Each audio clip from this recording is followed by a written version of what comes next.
Assalamualaikum warahmatullahi wabarakatuh. Waalaikumsalam Warahmatullahi wabarakatuh. Ya, pada kesempatan kali ini sebelum pembelajaran kita berdoa terlebih dahulu dengan mengucap basmalah bersama-sama. Bismillahirrahmanirrahim. Mudah-mudahan dengan bacaan basmalah tersebut kita dapat belajar dengan maksimal. Amin Allahumma amin. Amin. Absen dulu. Agung Paoneng. Kita Rifki Sulfikar. Jadi, Alhamdulillah semua siswa dapat hadir dalam pembelajaran kali ini. Selanjutnya, pada pertemuan minggu kemarin, pelan pembelajaran apa yang kita bahas, anak-anak? Masih ada yang pengertian sholat. ada Lupa ya, Pak. Kita sudah belajar tentang pengertian sholat. Pada pertemuan kali ini kita akan membahas tentang rukun sholat. Sebelum Bapak membahas tentang rukun sholat, Bapak akan adakan asesmen awal. Saya bagikan LKPD-nya terlebih dulu. Waktu pengerjaannya untuk tes asesmen awal cukup 2 menit. Silakan dikerjakan mulai dari tahapannya adalah guru menyampaikan materi tentang rukun sholat dengan slide PPT atau PowerPoint. Yang kedua, guru membagi siswa dalam beberapa kelompok. Kemudian siswa setiap kelompok diberikan tugas untuk membuat poster yang menjelaskan urutan rukun sholat yang sudah disediakan template-nya. Kemudian siswa berdiskusi dan memulai mengerjakan proyek. Berikutnya, guru memberikan bimbingan dan arahan selama siswa bekerja. Setiap kelompok menyelesaikan proyek dan mempersiapkan presentasi. Kelompok mempresentasikan hasil kerja di depan kelas. Kemudian guru menilai setiap kelompok.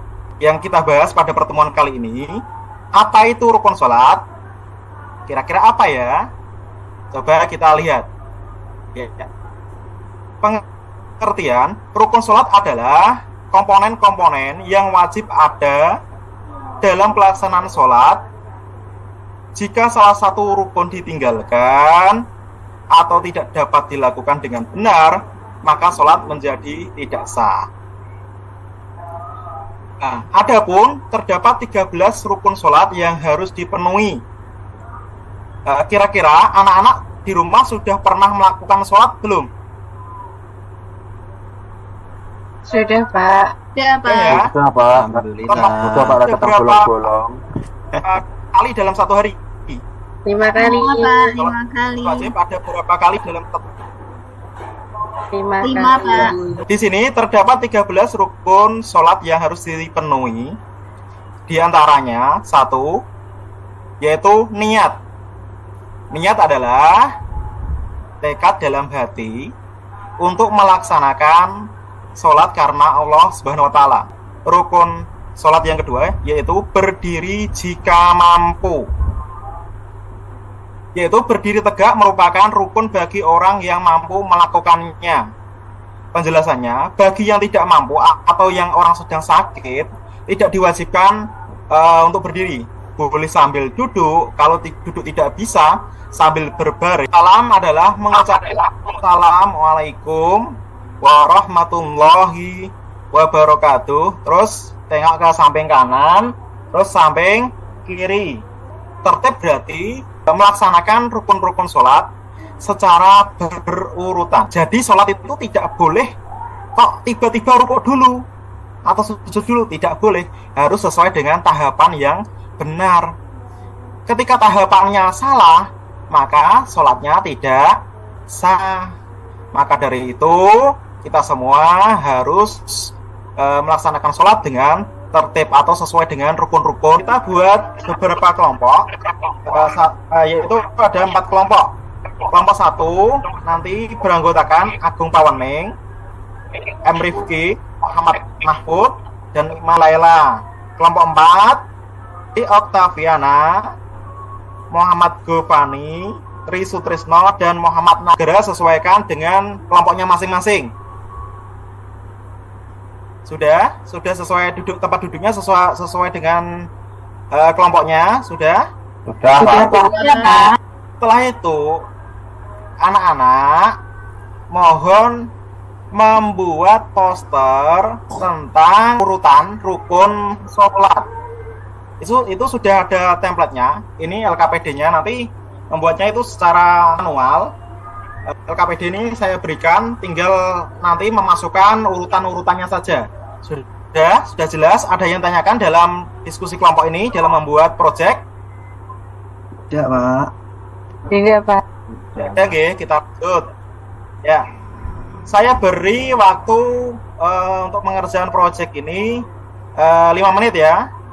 Ya, silakan dimulai dari sekarang. Saya akan memberikan himbauan sedikit atau arahan dalam mengerjakan proyek ini. Dalam mengerjakan proyek, semua anggota harus ikut serta, ikut aktif dalam mengerjakan tugas. Jangan mengandalkan salah satu anggota saja yang ditunjuk sebagai kowe lo sing garap, kamu lo sing ngerjake, jangan seperti itu. Tapi semua anggota harus saling bekerja sama dalam membuat proyek tersebut. Karena nanti Bapak nilai tentang keaktifan kalian dalam diskusi ini, dalam membuat proyek ini. Nanti Bapak nilai, saya amati secara observasi. Sudah selesai nggih? Ampun. Mungkin ada yang kelompok yang ingin mempresentasikan hasil karyanya. Mungkin dari kelompok 1 dulu ya. Dipimpin ketua kelompok dari Bu Agung Pawaneng nggih. Iya, Pak. Jelaskan untuk Bu Pawaneng hasil diskusi kalian. Ya, jadi yang pertama poster rukun sholat itu yang pertama adalah niat. Yang kedua itu berdiri bagi yang mampu. Kemudian itu yang ketiga adalah yang ke-11 adalah membaca sholawat Nabi. Ke-12 adalah salam. Yang ke-13 adalah tertib. Jadi harus tertib, Pak. Itu Pak saja, Pak, dari kami. Ya. Ya, terima kasih atas presentasinya. Kita beri aplaus untuk kelompok 1. Tepuk tangan semua. Ya, selanjutnya kelompok 2 ya. Ya, kelompok 2 sudah presentasi dan dilanjut kelompok 3. Terima kasih atas pemaparan dari beberapa kelompok. Kemudian akan saya berikan masukan tadi urutan semua kelompok dalam menyampaikan materi itu sudah cukup jelas dan runtut sehingga mudah dipahami oleh semua siswa. Yang kedua, cara penyampaian materi dilakukan dengan tempo yang sudah cukup baik setelah mempelajari rukun sholat ini. Saya, Pak. Ya, Saya merasa bersyukur karena sudah diajari bagaimana melaksanakan sholat dengan baik dan benar, sehingga ibadah saya menjadi. bertanya atau tidak tentang rukun sholat ini? Izin bertanya, Pak. Ya, silakan Bu. Misalkan nih, Pak, salah satu rukun sholat itu tidak dilaksanakan, itu gimana ya, Pak? Ya, jika salah satu rukun sholat tidak dilaksanakan, tentunya sholatnya tidak akan sah karena salah satu rukun itu adalah sudah ketentuan dari ajaran Nabi kita, Nabi Muhammad SAW. Ketika salah satu rukun yang tidak terlaksana, maka sholatnya tidak akan moral sedikit tentang materi ini. Melakukan rukun sholat dengan benar adalah bentuk ketaatan langsung kepada Allah. Ini menunjukkan bahwa kita patuh terhadap perintahnya tanpa mengurangi atau menambah aturan yang sudah setelah ini. Bapak berikan asesmen akhir. Silakan dikerjakan terlebih dahulu sebelum Bapak tutup. Ini saya berikan, silakan anak-anak dikerjakan asesmen akhirnya. Saya beri waktu 2 menit untuk menyelesaikan asesmen akhir ini. Kata wabillahi taufiq wal hidayah. Wassalamualaikum warahmatullahi wabarakatuh.